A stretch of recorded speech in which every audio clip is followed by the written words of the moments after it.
As the school year begins to come to a close, students and families are making preparations for the transition to higher education, and for many that means applying for financial aid. Joining me now to talk about college financial aid and the ways students and their families can apply for it is David Reseigh, the regional coordinator for the Indiana Student Financial Aid Association. Mr. Reseigh is also the Assistant Director of Outreach Services for Purdue's Division of Financial Aid. Thank you for being here this afternoon. Well, thanks for having me on, Alex. So let's talk about financial aid really starting with one form before you can go into all the different levels, and that's the FAFSA form. Tell us why that form is so important for high school students. Correct. The FAFSA is a federal financial aid application, and it collects families' income and asset information, and then the schools use the information that's collected on the FAFSA to determine what types of federal, state of Indiana, or institutional types of aid the student might be eligible for at whatever college they choose to attend.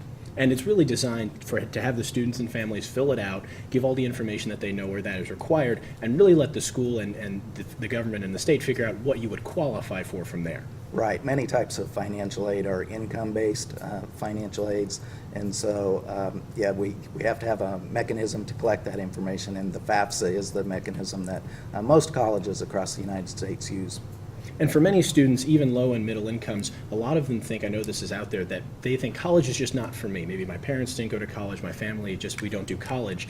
But you never know exactly what resources may be available to help these students get into higher education. Right. There are many types of financial aid that students might qualify for in terms of scholarships, federal grants, maybe federal work study, which is a college work study program, or even federal educational loans. And it's important, too, for students who may receive some kind of merit-based. So for higher achieving students, there also might be something available for them, too, depending on the school. Right, exactly. And so talk about how this Sunday there's an event at Ivy Tech that you're pushing for students to go to in case they have needs to be filled by this form. Right, we have an event at 2 o'clock on Sunday afternoon called College Goal Sunday, and it's mostly geared for high school seniors and their families, but really anybody that's interested in attending college in the fall can come out and get financial aid assistance from financial aid professionals at both Purdue and Ivy Tech in filing the FAFSA form.